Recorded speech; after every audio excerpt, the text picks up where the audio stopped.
Alright guys, we're going to do a set of light up flipper buttons on a Deadpool. These are Brite lights. I get them from Terry at Pinball Life. This is Kurt at Hemispheres Amusements. We do a series of videos. We're doing a series of videos for accessories of Deadpool.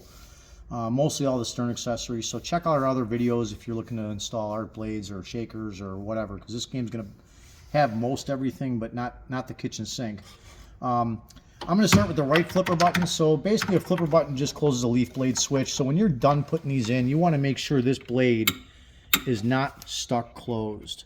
And I'll explain this a little bit more when I get into this, because this is a different, you're going to take out the plastic nut and you're going to go with two, the metal nut. You're going to go with two plastic nuts because of the LED ring. You can't use the metal. So to start this, I'm going to take this makes life a lot easier. I'm going to take the shooter rod out of this game. So I'm taking the C-clip and the tip off.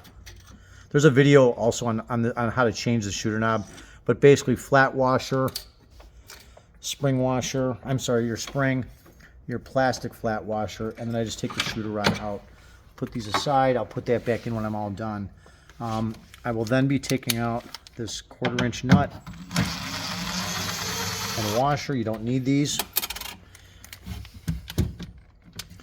From there, I'm going to take out the, you know what I do is I always take out the top until it's out of the wood and then loosen the bottom. And the reason why I do that is I can pivot the blade switch out of the way here, okay? You can take it all the way out if you want, but I just want it out of my way so that I don't get it out of adjustment. And then from here, I just take the metal nut off. They get them pretty tight at stern, so you got to get a good grip on it. Loosen it. Take it off. Take your button out. Now on these buttons, there's a little nipple, a little tit here that puts a groove in the outer part of the wood. Okay, this is the screw hole from the nut. But the reason why I'm pointing this out is when you put your new one in, these also have it. Put the button in, and on this side of the cabinet, you're going to see that the button will not go completely flush until you find that groove again. Now you can make a new one, of course, but you can find the old one. That's the best bet, because that way it'll seat right back in. I just found it. So it'll seat right back in, and then it's nice and flush. Okay? So that's the scoop with that. I want to point that out. And the other reason is because you want that button completely flush, because next goes in your ring. Now this gets a little tricky, but it's not difficult by any means if you just pay attention. I always have it so that if my button's back in position, these wires are not going to be in the way. I'm going to go back down to this loom right here and marry this with this wiring. So I kind of get it about here, right about where that screw was. First black nut goes on. These are serrated, by the way, on the inside here. They have a little serration. So they will snug up pretty good.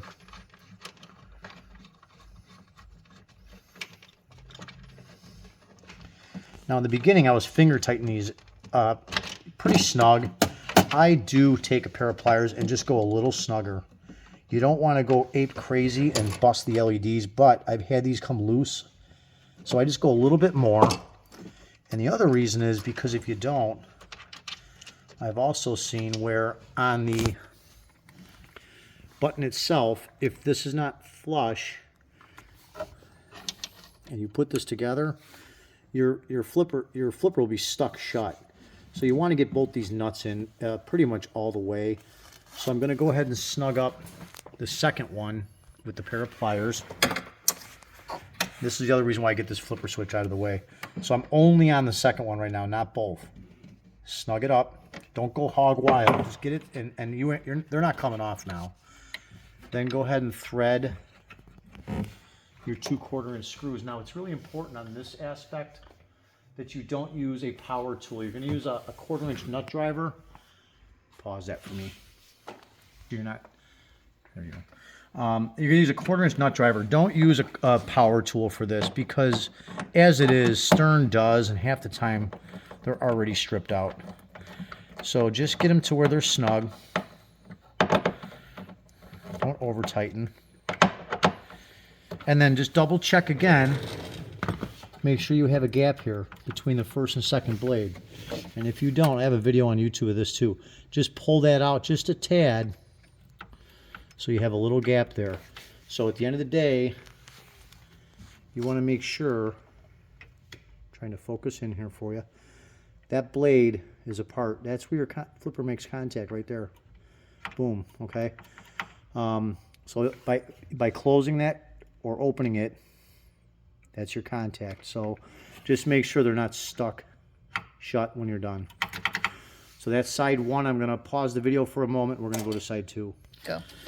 All right, now we're going to do side two. Same thing. We're going to take the 1/4 inch nut and washer out. I'm going to loosen the bottom and take out the top. When I say take out, I mean take it out of the wood. I don't physically even take it out of the switch. And then again, get it out of my way.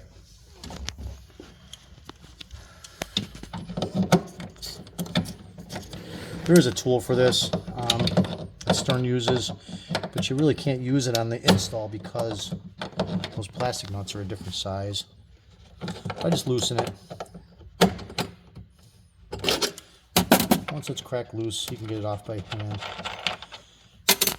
And then again, if you kind of look at where that little nipple was, you'll find it again pretty quick. And right back in. All right, and then the first nut. Oh, I'm sorry. Your ring, your LEDs.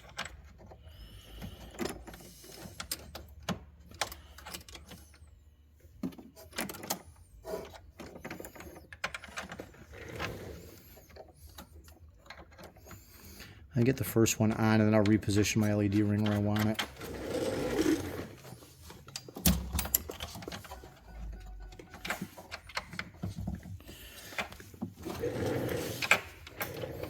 So again, I actually just take this and I go pretty much finger tight first.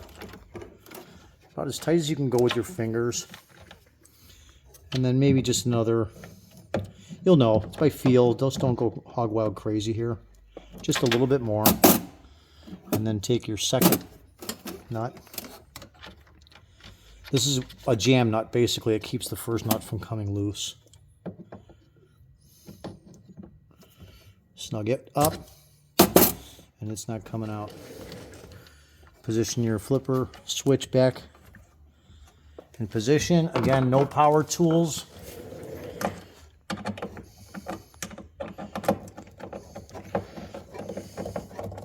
For going back in, you don't want to strip those out. Snug, and then a little bit more. And then again, we're going to check our spacing on the flipper switch. That one's pretty good. You got, usually about halfway of the button is where you want them to trigger. If you like them a little less sensitive, you can pull this out just a tad. This second piece of metal here is the spring for keeping that inside blade. So you can pull them out a little bit.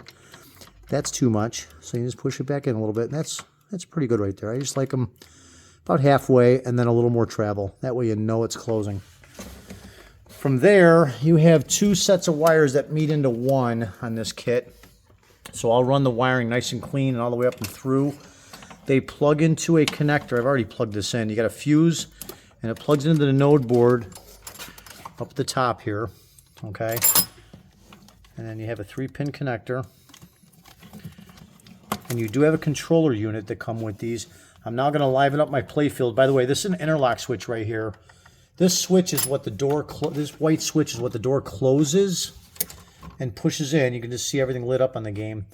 When you open the door, the playfield goes dark. If you pull this switch out, that livens everything up. If you notice, my flipper buttons are lit up now. You do have a controller for it. If you want to turn them to a different mode, they're just lit up right now. I can make them flash. I like this mode here. Show the flipper button. I like this mode here, and then there's a speed button on this. I generally go down to where it's the slowest speed, and there's 8 settings. So there's 1, 2, 3, 4, 5, 6, 7, 8. And they turn on and turn off warm. That's the mode I usually set them at, but you can do whatever you want. And that's really it. Other than that, just clean up your wiring. Make sure you're not getting it snagged in anything. I generally will just run it nice and clean. You're going to have a bunch of extra. So down here, I kind of wad it up. All this extra, I just kind of wad it up and clean it up in here and leave my controller still accessible. So if I can look through the coin door, I can still see it. That's really about it on that video. Check our other videos for the other accessories we've installed on this game.